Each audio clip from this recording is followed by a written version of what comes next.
Good morning students. कल हमने बात की थी विद्युत फ्लक्स पर। आज हम बात करते हैं पहले उसके मात्रक, विद्युत फ्लक्स का मात्रक। ठीक, हमें पता है कि फाई ई बराबर होता है ए इंटू ए। जहाँ अगर इसका मात्रक की हम बात करें तो ई का जो हमें मात्रक प्राप्त होगा वो हमें प्राप्त होता है न्यूटन अपॉन कूलम, और क्षेत्रफल का आपको प्राप्त होगा मीटर स्क्वायर। अर्थात आप इसे लिख सकते हैं newton metre square coulomb inverse. तो क्या मात्रक हमें मिलेगा विद्युत फ्लक्स का? Newton metre square coulomb inverse. ऐसा ही पद्धति में ये मात्रक हमें फाई ई का प्राप्त होता है। इस मात्रक के आधार पर हम इसकी विमा तैयार कर सकते हैं। क्या विमा मिलेगी जरा देखें। न्यूटन, इसके लिए मिलेगी हमें m1 L1 T-2, क्योंकि न्यूटन बल का मात्रक है और बल होता है द्रव्यमान गुणा त्वरण।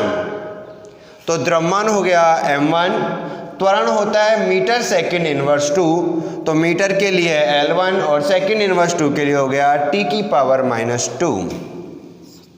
इसके बाद इसमें हम बात करें मीटर स्क्वायर, तो इसके लिए हम लिख सकते हैं L2।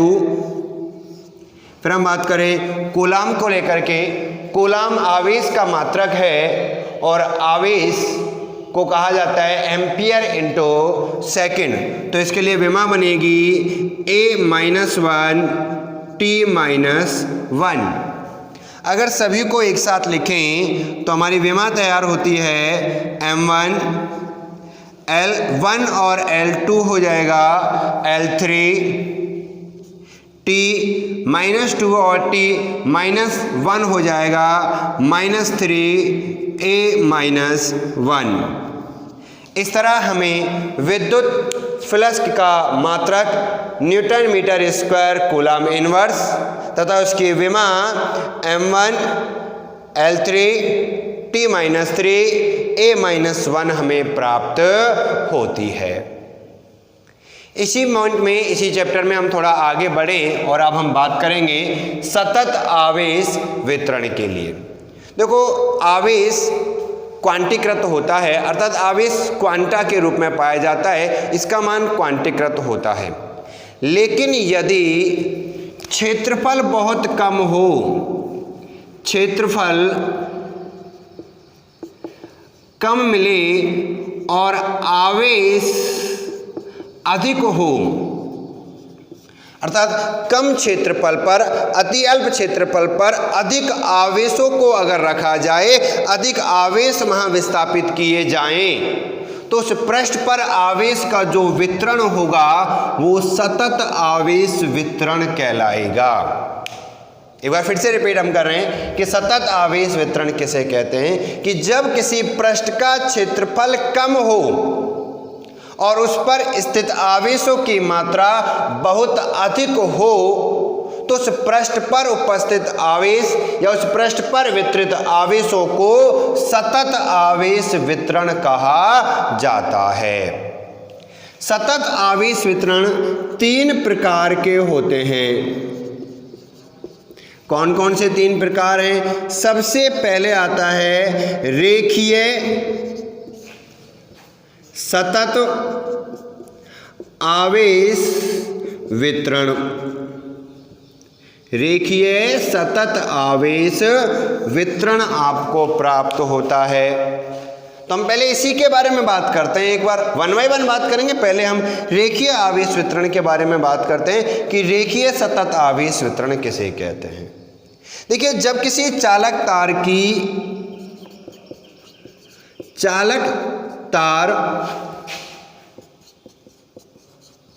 की लंबाई या सरल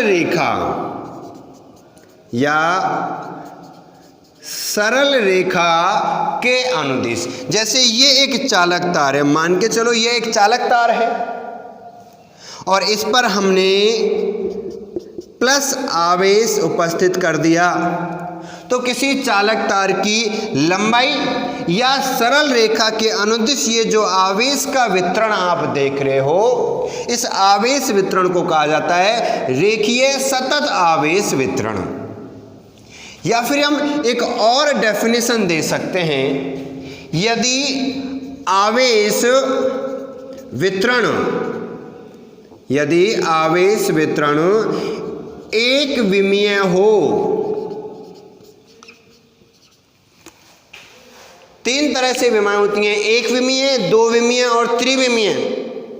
यदि किसी चालक पर जो आवेशों का वितरण हम दें, जो सतत आवेश वितरण आपको प्राप्त हो, यदि वो एक विमीय है, 1D है, तो उसे भी हम रेखीय सतत आवेश वितरण के नाम से जानते हैं। या तो आवेश चालक तार की लंबाई अर्थात सरल रेखा के अनुदिश होना चाहिए, या फिर आवेश का वितरण एक विमीय होना चाहिए। उस स्थिति को ही हम रेखीय सतत आवेश वितरण कहते हैं। जैसे फॉर एग्जाम्पल, चालक तार की लंबाई, किसी चालक तार की लंबाई पर क्या उपस्थित हो, आवेश उपस्थित हो, जैसे ये रहे, या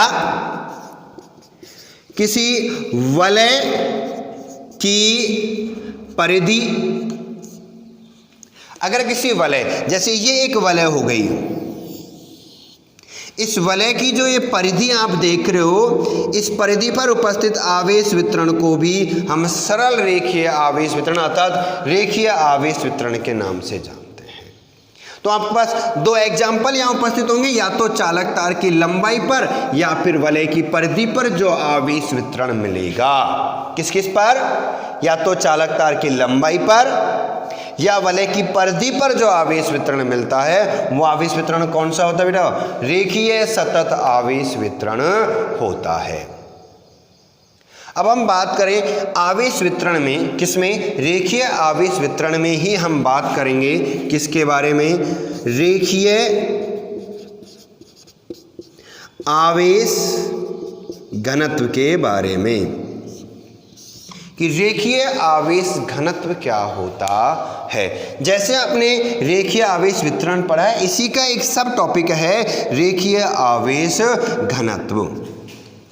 इसे लैम्ब्डा से प्रदर्शित करते हैं। किससे प्रदर्शित करते हैं स्टूडेंट्स? लैम्ब्डा से इसे प्रदर्शित करते हैं। एक छोटी सी इसकी डेफिनेशन होती है कि प्रति एकांक लंबाई पर उपस्थित आवेश की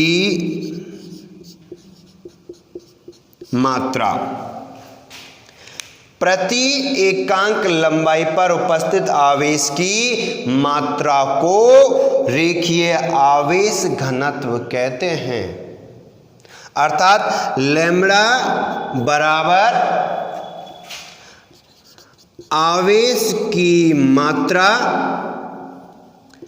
आवेश की मात्रा बटे चालक तार की लंबाई, चालक तार की लंबाई। यदि हम मान के चलें कि आवेश की मात्रा है Q और चालक तार की लंबाई हो गई L, तो आपके पास में रेखीय आवेश घनत्व मिलेगा लैम्ब्डा बराबर Q अपॉन L। यहां से हम मान निकाल सकते हैं। किसका? Q का मान हम फाइंड कर सकते हैं। L का पक्षांतरण करें तो Q बराबर मिलेगा लैम्ब्डा L। तो रेखीय आवेश घनत्व क्या है स्टूडेंट्स? प्रति एकांक लंबाई पर उपस्थित आवेश की मात्रा रेखीय आवेश घनत्व कहलाती है। इसे हम किसके द्वारा डिनोट करते हैं? लैम्ब्डा के द्वारा डिनोट करते हैं। नीचे इसका एक सूत्र मैंने आपके सामने लिखा है कि लैम्ब्डा बराबर आवेश की मात्रा बटे चालक तार की लंबाई। यदि आवेश की मात्रा Q और चालक तार की लंबाई L है तो लैम्ब्डा बराबर हो जाएगा Q/L। यहाँ से मैं आवेश का मान ज्ञात कर सकता हूँ लैम्ब्डा इंटू L। अब अगर वो कहे कि जैसे ये एक चालक तार है जो मैंने अभी अभी आपके सामने बनाया था, कि इसकी एक छोटी सी एक अल्पांश लंबाई लीजिए, मैंने एक छोटा सा अल्पांश भाग इसका लिया, ये वाला dl अल्पांश, जिस पर dq आवेश उपस्थित है। dl अल्पांश की इस लंबाई पर dq आवेश उपस्थित है, तो वो जानना चाहता है लैम्ब्डा का मान, अर्थात रेखीय आवेश घनत्व जानना चाहता है। कब स्टूडेंट्स? जब अल्पांश लंबाई dl पर dq आवेश उपस्थित हो। तो आप लिख सकते हैं लैम्ब्डा बराबर dq/dl, क्योंकि हमने अभी भी सूत्र बनाया है आवेश की मात्रा बटे चालक तार की लंबाई, और यहाँ से मैं फिर से dq का मान ज्ञात कर सकता हूँ लैम्ब्डा dl। क्या ज्ञात कर सकते हैं? dq बराबर लैम्ब्डा dl। ये सूत्र, ये फॉर्मूला हमें विद्युत क्षेत्र, चालक तार के कारण विद्युत क्षेत्र की तीव्रता ज्ञात करने में उपयोग में लेना पड़ता है, इसलिए इसे अच्छे से याद रखना है, इस पर ध्यान आपको देना है। अगर हम इसके मात्रक की बात करें, रेखीय आवेश घनत्व के मात्रक की बात करें, तो मात्रक देखें लैम्ब्डा बराबर क्या लिखा हुआ है Q/L। तो Q का हमारे पास क्या होगा? लैम्ब्डा बराबर Q का मान हो गया कूलाम, L क्या होगा? मीटर, अर्थात आप लिख सकते हैं कूलाम मीटर इनवर्स। क्या मात्रक बनेगा स्टूडेंट्स इसका रेखीय आवेश घनत्व का? Coulomb metre inverse. अगर इसकी विमा बनाई जाए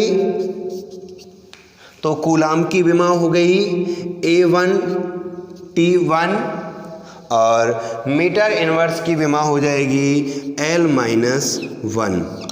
तो आपके पास विमा होगी A1T1 L-1, हमें विमा प्राप्त होती है किसकी? रेखीय आवेश घनत्व की। इसी प्रकार सतत आवेश वितरण के दो और भाग हमें प्राप्त होते हैं। तो पहले भाग के बाद हम दूसरा भाग इसका पढ़ें, जिसे हम जानते हैं किस नाम से? पृष्ठ आवेश वितरण के नाम से। दूसरा भाग होता है स्टूडेंट्स इसका पृष्ठ आवेश वितरण।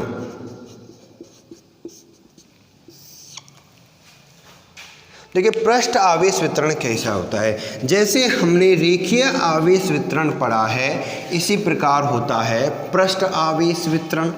कैसे? देखिए जरा एक बार सामने ध्यान देंगे, ध्यान से समझें क्या कह रहा है वो आपके पास में। पृष्ठ आवेश वितरण के बारे में वो बात कर रहा है। तो पृष्ठ आवेश वितरण, जब किसी पृष्ठ के क्षेत्रफल पर, किस पर बात कर रहे हैं हम? क्षेत्रफल पर, उसके क्षेत्रफल के अनुदिश आवेश वितरण दिया गया हो। क्या कह रहे हैं? पृष्ठ आवेश वितरण, जब किसी पृष्ठ के क्षेत्रफल के अनुदिश आवेश वितरित हों तो उस आवेश वितरण को किस नाम से जानते हैं हम? पृष्ठ आवेश वितरण के नाम से जानते हैं। या एक और इसकी अच्छी सी डेफिनेशन हम दे सकते हैं कि जब आवेश वितरण द्विविमीय हो। किस तरह का हो? जब आवेश वितरण द्विविमीय हो तो उस आवेश वितरण को भी किस नाम से जानते हैं? पृष्ठ आवेश वितरण के नाम से जाना जाता है। स्टूडेंट्स क्या कह रहे हैं कि या तो क्षेत्रफल के अनुदिश होना चाहिए या किसी वस्तु पर आवेश वितरण किस प्रकार का होना चाहिए? द्विविमीय होना चाहिए।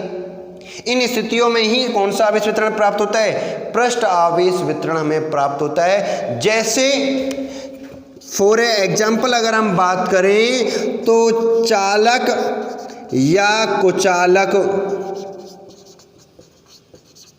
गोला, या तो वो चालक हो या कुचालक, किसी भी प्रकार का गोला हो, उस गोले पर प्राप्त आवेश वितरण कैसा होगा? पृष्ठ आवेश वितरण होगा। चालक या कुचालक परत हो, अगर कोई चालक या कुचालक परत दी गई है उस पर प्राप्त आवेश वितरण भी कौन सा होगा? पृष्ठ आवेश वितरण ही आपको प्राप्त होता है। तो आप पहचान सकते हैं कि अगर कोई चालक गोला दिया जाए उस पर वो क्यों आवेश रखे, तो आप कह सकते हैं कि चालक गोले पर जो आवेश दिया है वो कौन सा वितरण में है? पृष्ठ आवेश वितरण में है। अगर परत पे दे रखा है तो भी आप कह सकते हैं कि वो कौन से वितरण में है? पृष्ठ आवेश वितरण में प्राप्त होता है। जिस प्रकार रेखीय आवेश घनत्व पढ़ा, ऐसे हम पढ़ते हैं पृष्ठ आवेश घनत्व। इसी का एक टॉपिक आपके पास में होता है पृष्ठ आवेश घनत्व। इसे हम सिग्मा से प्रदर्शित करते हैं। किसे प्रदर्शित करते हैं स्टूडेंट्स? इसको हम सिग्मा के द्वारा इसको प्रदर्शित किया जाता है। सूत्र वही होता है, मान भी वही है, सुपरिभाषा भी। प्रति एकांक क्षेत्रफल, पृष्ठ आवेश वितरण की बात कर रहे हैं तो आवेश किसके अनुसार है? क्षेत्रफल के अनुसार है। तो घनत्व भी किसके अनुसार होगा? क्षेत्रफल के अनुसार होगा। क्या मिलेगा? प्रति एकांक क्षेत्रफल पर उपस्थित आवेश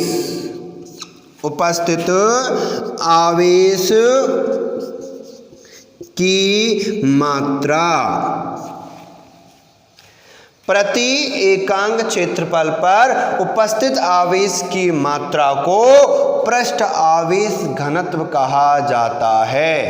अर्थात सिग्मा बराबर आवेश की मात्रा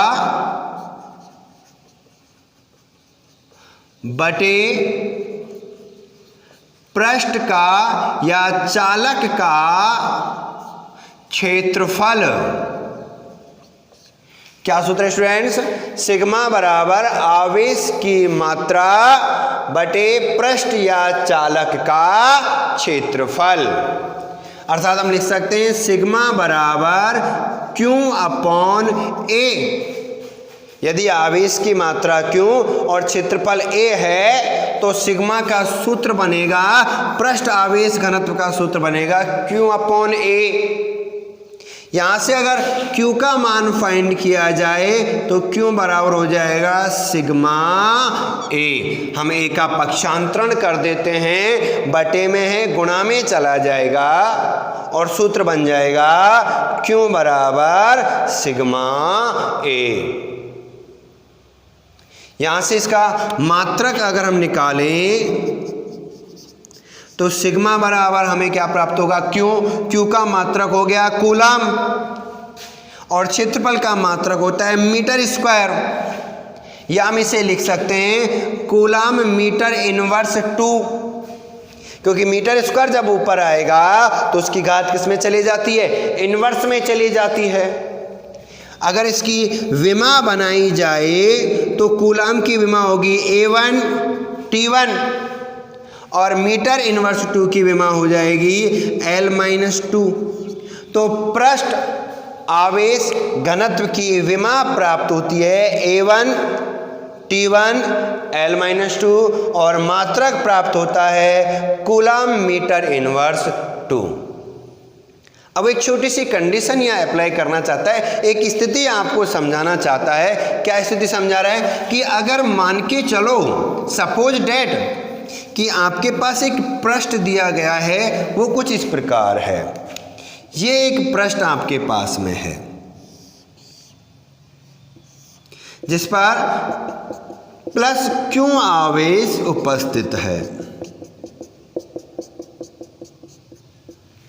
इसका अल्पांश भाग, इसका एक छोटा सा क्षेत्रफल है, ये रहा अल्पांश क्षेत्रफल dA और इस पर जो आवेश है, आवेश की मात्रा है dQ। अल्पांश क्षेत्रफल dA पर आवेश की मात्रा प्राप्त हो गई dQ, तो वो जानना चाहता है इसका पृष्ठ आवेश घनत्व सिग्मा का मान। तो सिग्मा का मान होगा सूत्र के अनुसार, क्या लिखा है, Q। यहां Q के स्थान पर कौन है, dQ बटे क्षेत्रफल। अल्पांश क्षेत्रफल दे रखा है कितना है, dA। तो आपसे अगर किसका मान पूछा जाए, dQ का मान पूछा जाए, इस अल्पांश आवेश का मान पूछा जाए, तो आप लिख सकते हैं dQ बराबर सिग्मा dA। अब संपूर्ण पृष्ठ का आवेश पूछ ले तो इसका क्या कर देते हैं, समाकलन कर दिया जाए तो संपूर्ण पृष्ठ पर आवेश ज्ञात हो जाता है। तो अल्पांश क्षेत्रफल dA पर हमें आवेश मिलेगा dQ बराबर सिग्मा dA। इस तरह हम पृष्ठ आवेश वितरण में पृष्ठ आवेश घनत्व के द्वारा आवेश का मान ज्ञात कर सकते हैं।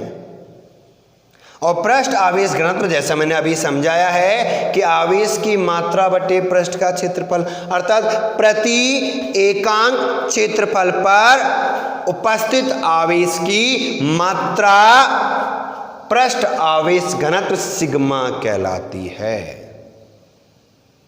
जिस तरह हमने रेखीय आवेश वितरण और घनत्व पढ़ा, जिस प्रकार हमने पृष्ठ आवेश वितरण और पृष्ठ आवेश घनत्व पढ़ा, इसी प्रकार सतत आवेश वितरण का एक तीसरा भाग हमें प्राप्त होता है, जिसे हम कहते हैं आयतन आवेश वितरण। नंबर 3, आयतन आवेश वितरण। जिस तरह पृष्ठ होता है, रेखीय आवेश घनत्व मिला, ऐसे ही आपको प्राप्त होता है आयतन आवेश वितरण। यदि आवेशों का वितरण आवेश का वितरण आयतन के अनुसार हो, जैसा मैंने स्टार्टिंग में बताया कि सतत वितरण के लिए क्षेत्रफल, लंबाई या आयतन कम और आवेश ज्यादा होना चाहिए। तो यदि किसी पृष्ठ पर, किसी वस्तु पर आपका जो आवेश है उस वस्तु के अल्पांश अर्थात कम आयतन में बहुत ज्यादा है, अर्थात वितरण किसके अनुदिश है, आयतन के अनुदिश अगर है तो उसे कहते हैं आयतन आवेश वितरण। या इसकी एक और डेफिनेशन दे सकते हैं कि यदि आवेश का वितरण त्रिविमीय हो, 3D हो, किसी वस्तु पर आवेश का वितरण कैसी अवस्था में हो, त्रिविमीय अवस्था में अगर हो, तो उस वितरण को भी किस नाम से जाना जाता है, आयतन आवेश वितरण के नाम से जाना जाता है। जैसे संपूर्ण घन या संपूर्ण घनाभ पर आवेश वितरण। घन या घनाभ का संपूर्ण की बात करें मतलब उसके पूरे आयतन पर आवेश वितरण आपको प्राप्त हो। आयतन आवेश वितरण को समझने के लिए, मान ज्ञात करने के लिए आपको पता होना चाहिए आयतन आवेश घनत्व के बारे में। किसके बारे में पता होना चाहिए स्टूडेंट्स, आयतन आवेश घनत्व के बारे में पता होना चाहिए, जिसे शो किया जाता है रो के द्वारा। इसे, इस चिन्ह को कहा जाता है रो। फिर से वही परिभाषा हम बनाएंगे कि प्रति एकांक आयतन में आवेश की मात्रा। क्या परिभाषा बनी स्टूडेंट्स, प्रति एकांक आयतन में आवेश की मात्रा को आयतन आवेश घनत्व कहते हैं। अर्थात सूत्र बनाएं तो रो बराबर आवेश की मात्रा बटे वस्तु का आयतन, अर्थात रो बराबर Q अपॉन V। क्या सूत्र बनेगा स्टूडेंट्स? रो बराबर Q अपॉन V, आवेश की मात्रा बटे आयतन। यहां से हम मान निकालें तो फिर से वही Q बराबर रो V आपको मान मिलता है। इसके आधार पर आप इसका मात्रक बना सकते हो। क्या बनेगा रो का मात्रक? Q अर्थात कूलाम अपॉन V आयतन, आयतन का मात्रक होता है मीटर क्यूब, या हम इसे लिख सकते हैं कूलाम मीटर इनवर्स 3। इसी मात्रक के आधार पे हम इसकी विमा तैयार कर सकते हैं। क्या विमा बनेगी? A1T1 कूलाम के लिए और मीटर इनवर्स 3 के लिए L-3। तो आयतन आवेश घनत्व की विमा तैयार हो गई A1T1 L-3 और मात्रक प्राप्त हुआ कूलाम मीटर इनवर्स 3। जैसे हम हर बार एक नई स्थिति बताते हैं, ऐसे यहाँ एक स्थिति उत्पन्न करें कि मान के चलो कि आपके पास एक आयतनिक पृष्ठ है, ये रहा, ये एक आयतनिक वस्तु है जिस पर प्लस Q आवेश उपस्थित है।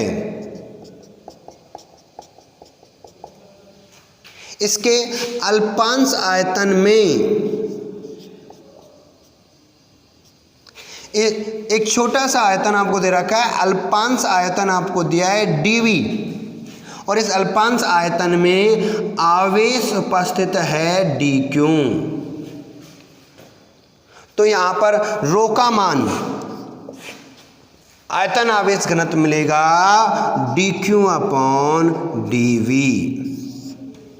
जिससे हम dQ का मान ज्ञात कर सकते हैं रो dV। इस तरह सतत आवेश वितरण के 3 भाग, पहला रेखीय आवेश वितरण, दूसरा पृष्ठ आवेश वितरण और तीसरा प्राप्त होता है आयतन आवेश वितरण। इन वितरणों के अनुदिश हम पढ़ते हैं रेखीय आवेश घनत्व, पृष्ठ आवेश घनत्व और आयतन आवेश घनत्व। इनके माध्यम से अर्थात रेखीय आवेश वितरण के द्वारा, पृष्ठ के द्वारा या आयतन के द्वारा हम विद्युत क्षेत्र की तीव्रताएं ज्ञात करते हैं तथा इन सूत्रों के माध्यम से गाउस के नियम के अनुप्रयोगों में विद्युत क्षेत्र की तीव्रताओं को ज्ञात करने में हमें सहायता प्राप्त होती है। अब हम बताएं आगे, अगर हम बात करें कि ये जो हमने निकाले 3 वैल्यू जो हमने फाइंड की है कौन कौन सी, एक हमने प्राप्त की थी रेखीय के लिए, दूसरी प्राप्त की थी पृष्ठ के लिए और तीसरी प्राप्त की थी आयतन के लिए। तो इन तीनों के कारण विद्युत क्षेत्र कितना प्राप्त होगा, अगर जैसे कहें इससे कहीं दूर स्थित एक बिंदु P है, इस पर विद्युत क्षेत्र कितना प्राप्त होगा, इसके बारे में हम कल चर्चा करेंगे। Thank you.